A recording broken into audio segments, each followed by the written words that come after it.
It is the 27th day of November 2013, and our picture of the day comes from Pirate Dust, who has some Fruit Loops.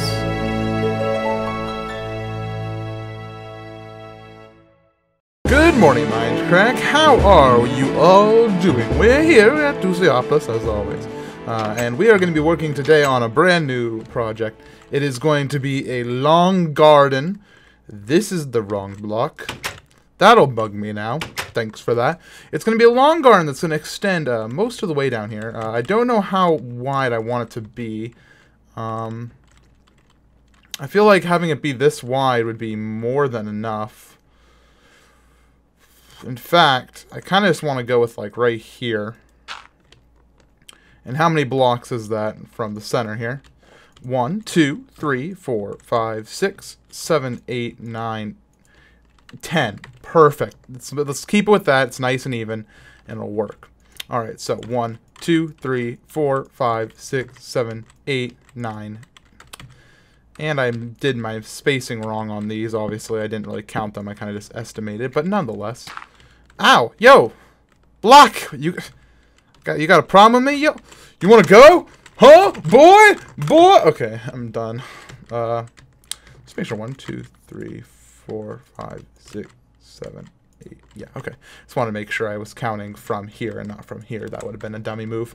I'm going to go run and make a quick fence gate as we start our discussion here, so I can actually get to work on that. And then my discussion today I got for you all is about Nintendo. If you guys don't know, I'm a big Nintendo fan. I'm just going to take this way over. It'll be faster. And it's about, can Nintendo really pull through? We've last week I talked about PS4 and Xbox One, how they have now launched, and we're in a position where every game, like major game, the big three, Nintendo, Microsoft, and Sony, they all have out their big systems now, and the question is, can Nintendo pull through again? Because before, it's a very similar situation. Nintendo has a very underpowered console compared to the other two. It's not as much a media machine. It's just about making some fun games, and it doesn't always get all the third-party support. It usually just only keeps in some basic support in terms of so some basic partners like Ubisoft, for example. So the question is, can they really pull through again? Can Nintendo do another Wii? It's something that a lot of people are like saying quite loudly. No, Nintendo will not be able to do another Wii. And it's already showing because Nintendo's sales on the Wii U have not been stellar. And that is a true statement. Very true indeed. However,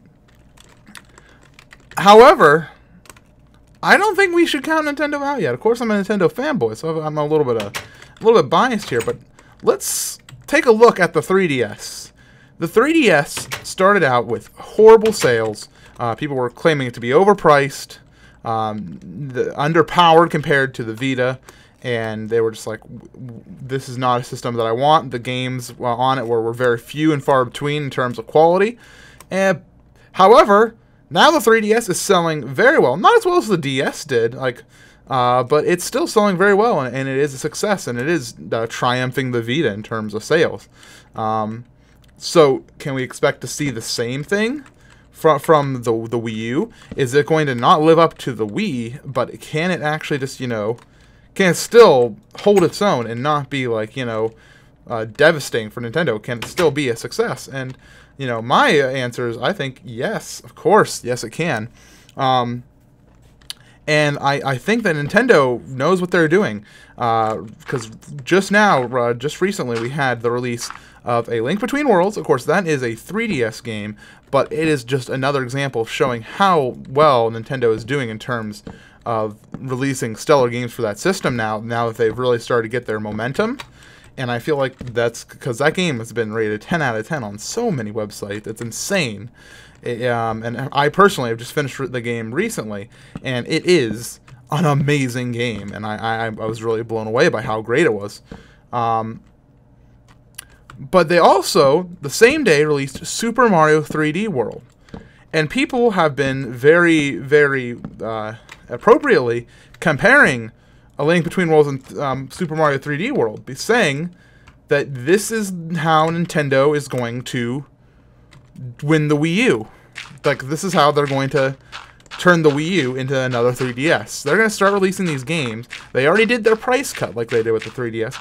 And now they're going to start releasing these really amazing games. And people are like, well, Super Mario is going to, yeah, sell some Wii U's, but it's not going to change the entire console race. But, you know, people are going to buy Mario 3D World, and they're going to be like, wow, I want some more systems. Or I want some more games for my system. They're going to start selling Pikmin. They're going to start selling Wonderful 101. These games that Nintendo has been putting out that people haven't really been, like, flipping out about. They haven't been like, oh my gosh, this is a game I need to play right now. But they've been saying, that is a good game for Nintendo's Wii U. And when they start to see, now there's Mario for it, you know, and they're like, man, this game looks really good. It's rated 10 out of 10 on all these websites. Maybe I should get one, you know? And then they're going to start buying those games as well that have already been out and starting to establish themselves. So quickly, Nintendo goes from selling just a system and one game to selling a system and maybe 3 games. And that's a lot of money. You know, software sells, and it does a really great job. I need to go... I'm going to make a fountain that the beacon goes through. But I don't think it needs to be any bigger than this, because I think the town hall is going to be pretty small, and this should be a good width for it. So we'll cut it off right here for right now. But Nintendo isn't going to stop with Mario 3D World. Like, they're not saying, all right, because not everybody's going to buy Mario 3D World. You know, like I said, Mario's good, but it's not going to sell every Wii U in the world.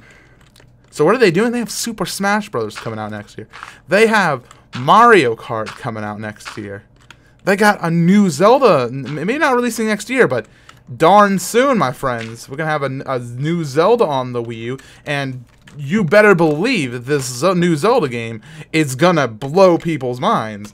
Because just look at the tech demos they did at E3 for Zelda. Of course, that's not representative of the final game, but it darn gets us hyped that Nintendo is really going to be able to pull out the stops. And that's not it, man. Like these are games. We have Donkey Kong, the new Donkey Kong Tropical Freeze coming out in the beginning of the year. These are all like games that are going to be rated, you know, 9 or higher, pretty much out of 10. All those games, most definitely, we're going to probably see. I'd say the lowest rated one might be Donkey Kong, and that might be like an 8.5. Of course, we haven't played the game yet, but it's a sequel to a game that was already very highly rated, so it's really hard to screw that up. Nintendo has shown that if they do sequels, they usually do better. Like Super Mario Galaxy was rated, I believe, a 9 average, but Mario Galaxy 2 got 9.75s, 10 out of 10s. It was basically deemed a perfect game, very similar to how Super Mario 3D World is being hailed as one of these games that just may be perfect, you know. There's no such thing as a perfect game, but darn if Nintendo is really doing their best right now. Hold on. I don't know how long I've been talking. My counter disappeared. There we go. Put that back on screen. And this is all mixed with relatively quiet launches of the PlayStation 4 and Xbox One. Yeah, they came out, but not people are buying them. Definitely, like there's been hundreds and hundreds of thousands of consoles sold. But overall, people aren't flipping out. They're not saying that these are the systems to end all systems. While at the same time, while these launches are going on, people are rating these, games from Nintendo 10 out of 10. So it's like, what are we seeing here? Where people are excited to get their new Xbox and their new PS4, but they're also hearing all this great stuff about Nintendo. Will it become a situation where people are going to have all 3 systems or have 2 systems, and they're going to, because you always see these console wars going on between the PS4 and the Xbox One, but usually the Wii U is not involved in those. Do you know why? Because a lot of people are saying, I want to get a PS4 and a Wii U, or they're saying, I want to get an Xbox One and a Wii U. It's very rarely you hear people say, I want a PS4 and Xbox One, but I don't want a Wii U. It's really strange. So I don't know. I think it's time we do a time lapse because I have to fill this all in, and you guys really don't want to see any more dirt placing, except in time lapse form. Time lapse forms are always great. So I'm going to do a time lapse, and when we get back from the time lapse, we're going to answer some questions for you guys and tell you guys what's coming up here on the YouTube channel. So see you guys when the montage is over.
Here we go. Just finishing up right now. We're going to have to go and start looking for some grass blocks to maybe lead in. Or maybe we should go... No, I don't want to go try to get a silk touch shovel. That's too much work. But yeah, we got some questions to answer. But this is looking good. This is about the size of the garden I wanted. And it looks really nice. It'll look even nicer once I finish the wooden... actually, why don't we head over to the spruce forest and cut down some wood while we chat. I think that'll be a good use of our time rather than trying to get silk touch shovels and all that. Maybe we can actually lead a grass block from right here.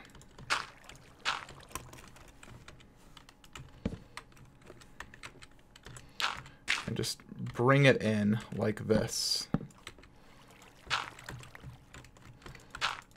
It'll take a while, but it'll go over time. I'll probably just go AFK while I'm after I finish up today's episode.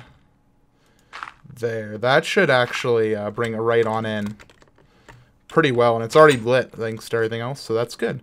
Everybody else is on right now, so I guess we're just gonna have to hope we don't get destroyed on our way over to the wood farm. Anyways, we got some questions in. We'll do the first one here from Lord XE18, who asks the following: how do you feel about expanding Zeldathon, which you guys don't know is my charity marathon I do every summer and winter. Get hyped for December 27th. That's our next one for St. Jude Children's Hospital. Anyways, moving on. They say, expanding Zeldathon to either include more people or to have more game-a-thons, such as Pokemon-a-thon or of some sort. Read the email I sent you to understand my question further. And this is a question I get a lot.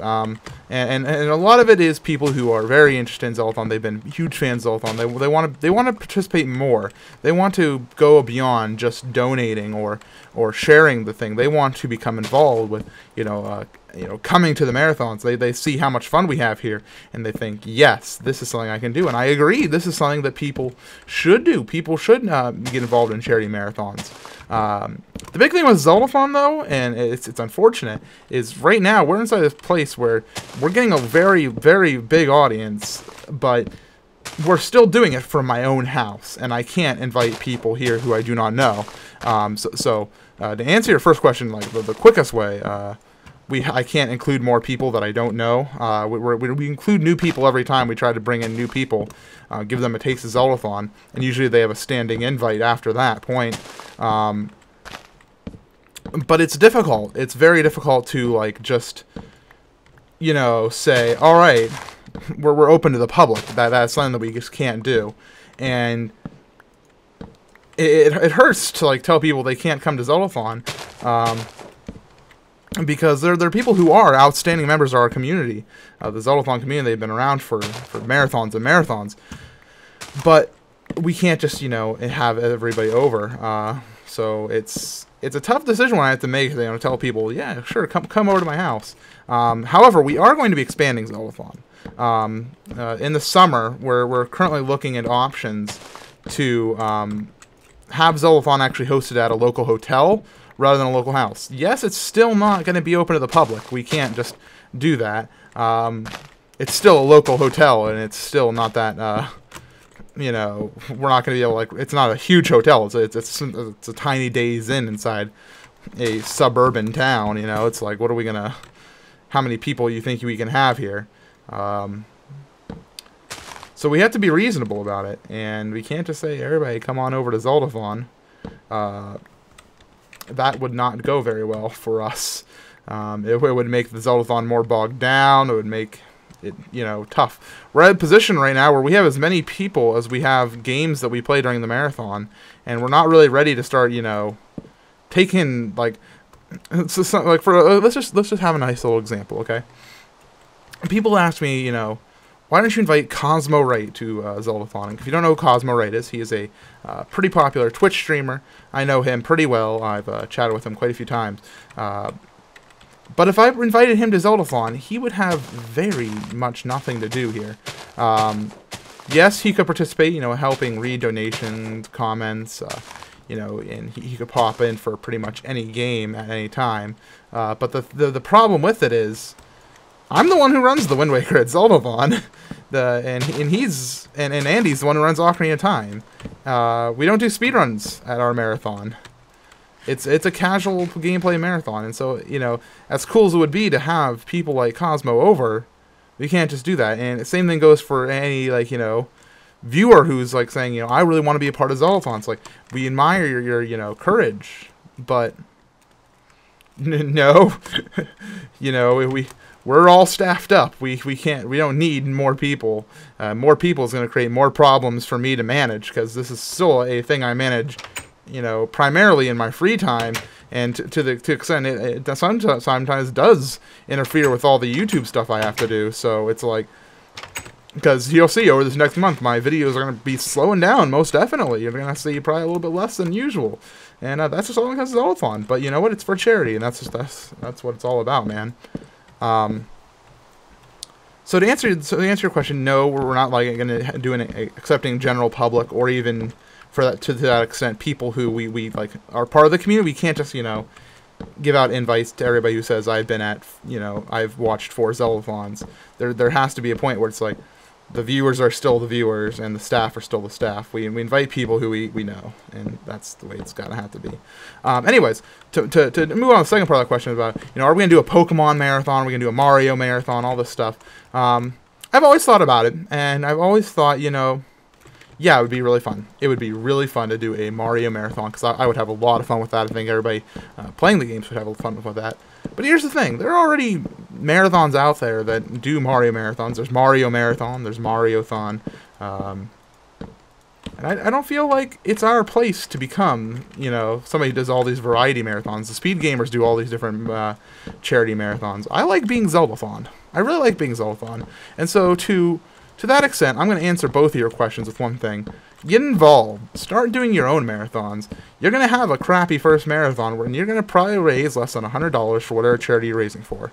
That's how it is. But slowly you can start learning and expanding and getting your friends, involved and teach them how to become charity marathon, people.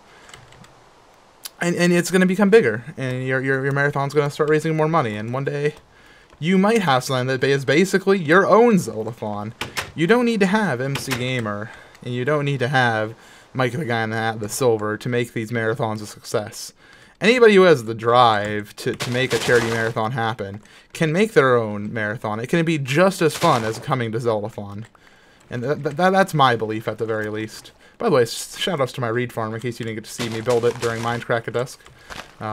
Still needs a bit more work in terms of polish, but it does the job right now. I need to get some more books going. I want to start doing more enchantments, so I want to build this up.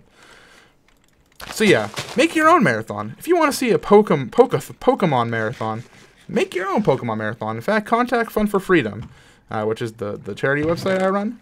If you want, you can actually make your first marathon broadcast on the Fun for Freedom Twitch channel, and you can get some more viewers that way, and it helps give people a boost. That's one thing that we're doing now.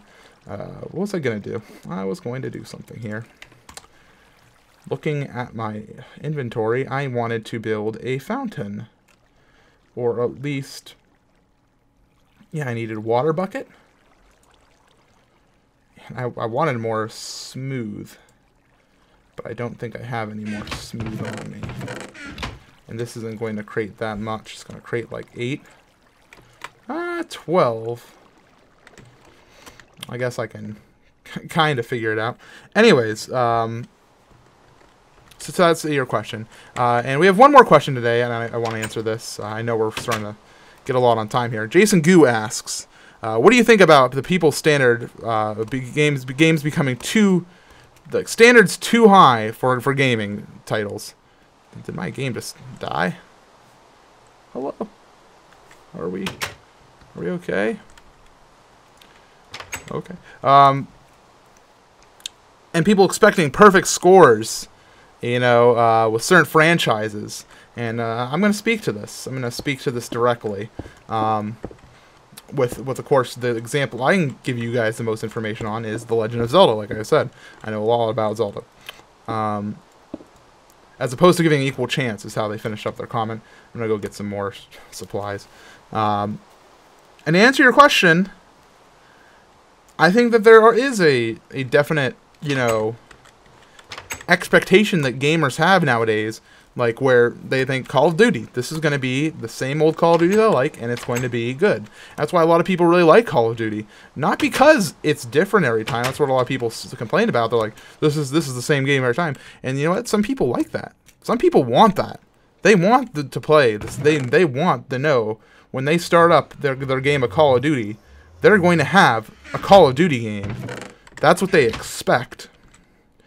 While people, some people would rather they have, you know, more consistency.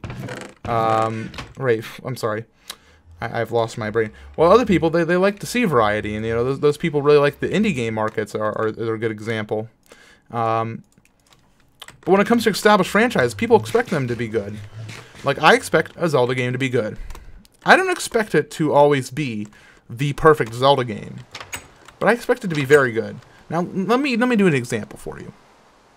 And I think it does show that I think that reviewers aren't biased, and to an extent, there's definitely bias in video game reviews nowadays. But let's talk about The Legend of Zelda Spirit Tracks. Spirit Tracks came out, and it was a better game than Phantom Hourglass, and the ratings showed that.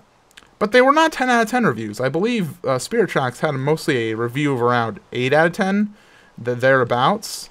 And that's a fair review score for that game. It was not a perfect game. It was not the most amazing Zelda game ever, but it was a decent game. It did its job. Have we even grown on the first block yet? Doesn't seem to be. Actually, is this... I think I need one more block. Actually, you know what? I have the Silk Touch. Does this work, or is it not? It works! I thought it wouldn't work because it's a different tool. Well, hot diggity dang. Let's tear this crap down.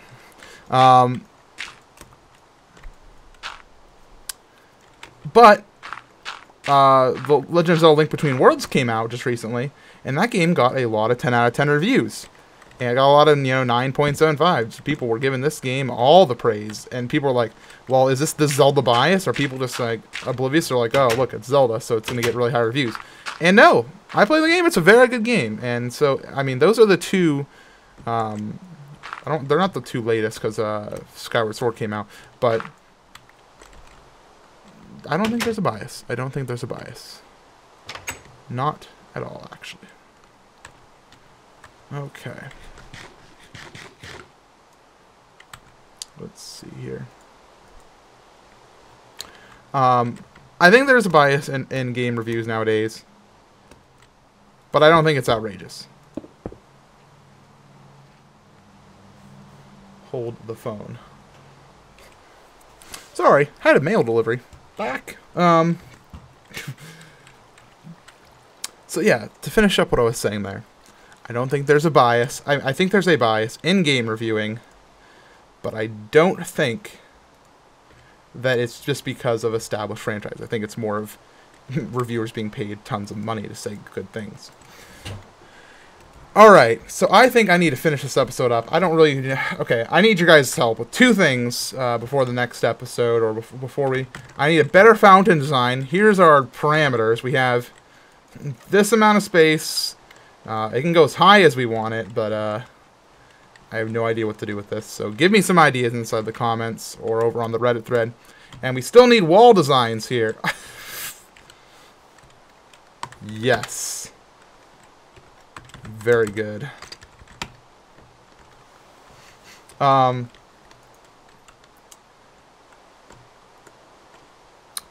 Give me some wall designs for the subway there, because that's looking no good. And I have tried things off camera, but nothing's going well for me. So give me some suggestions.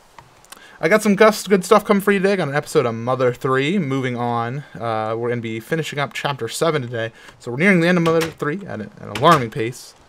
And we also may see some Super Mario 3D World soon. Because I have actually gone the game, and I'm going to be recording with some friends. So look forward to that.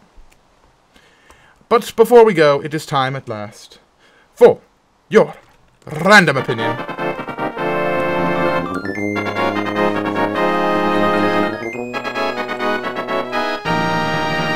Okay, my opinion is that the stained glass here, the new stained glass in Minecraft, may have been the best addition inside the past couple updates, because it looks really nice.